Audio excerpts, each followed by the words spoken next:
सदन में हम आज भी बोले, उस दिन भी वंदे मातरम के दिन बोले। 100 साल के बाद जो पाप आरएसएस किया था, जो लगातार ठंडी महीने में आप गरीब दुकानदारों का घर उजाड़ रहे, आप निवाला छीन रहे। अब राजभवन आत्महत्या करने के लिए पूरा बिहार आ जाए, कौन सा कोर्ट का ऑर्डर है भाई? कोर्ट ने तो नहीं कह दिया बारिश और ठंडा में आपको पूरे बिहार के गरीबों का सेना उजाड़ दीजिए, उनके बच्चों की उम्मीद छीन लीजिए। नमस्कार, लाइव सिटीज देख रहे हैं आप। मैं हूं ताज।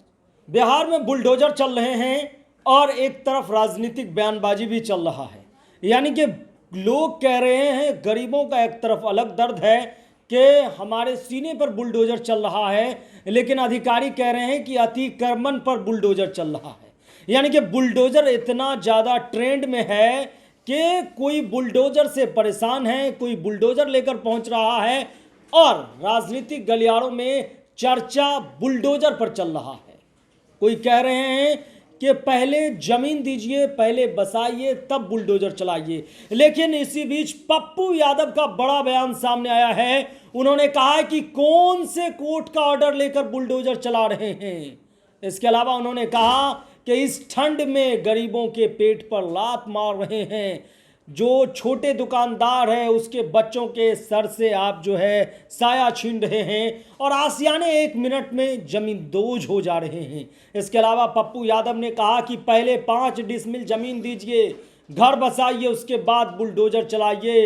इस तरह बुलडोजर और अतिक्रमण के नाम पर पूरे बिहार में सरकार का आतंक नहीं चलने देंगे। क्या कुछ कह रहे हैं पप्पू यादव, पहले आप वो सुनिए। कुआं में, सिटी में आप उजाड़ रहे हैं।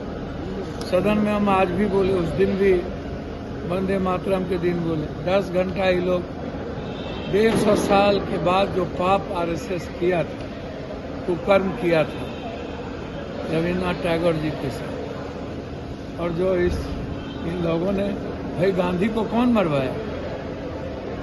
यही लोग मरवाए ना गांधी को।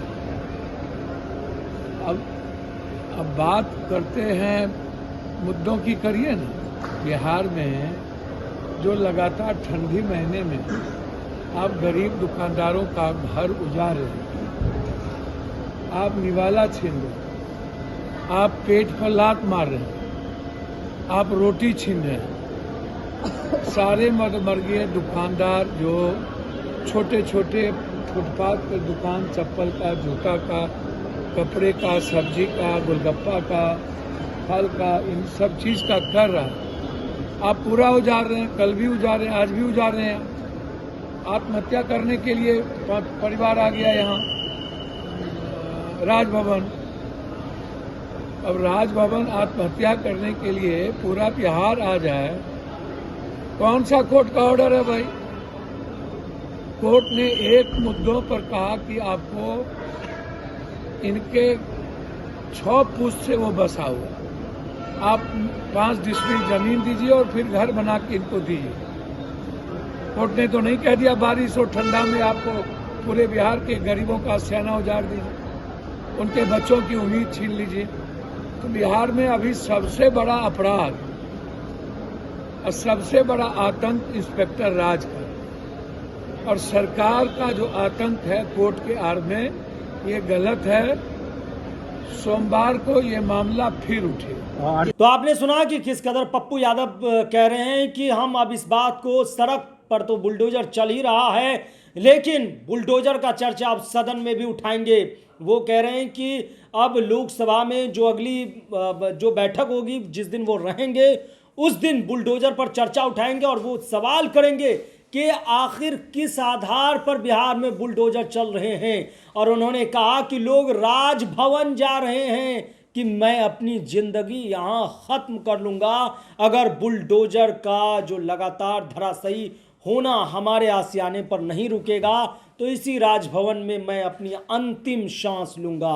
यानी कि पप्पू यादव जो है, एक तरफ लोगों के दर्द हैं, एक तरफ उन्होंने ये भी सवाल उठाया है कि पहले सोचना समझना चाहिए, ऑर्डर देना चाहिए और कोर्ट से परमिशन लेना चाहिए, इसी के बाद बुलडोजर लेकर पहुंचना चाहिए। लेकिन आपको बता दें कि बिहार में बुलडोजर के अलावा चालान भी कट रहे हैं, जुर्माने भी लग रहे हैं और कड़े नोटिस भी दिए जा रहे हैं। उनको कहा जा रहा है अभी बुलडोजर तो चल रहे हैं, बाद में फिर से यहाँ आप आबाद मत हो जाइएगा। मतलब कि लोगों को निर्देश भी दिए जा रहे हैं, अधिकारी भी अपने स्तर पर हैं और अधिकारियों का कहना है कि अतिक्रमण है इसलिए बुलडोजर चल रहे हैं। लेकिन पप्पू यादव ने कह दिया कि सरकार अतिक्रमण की आड़ में आतंक मचा रखा है बुलडोजर के नाम पर।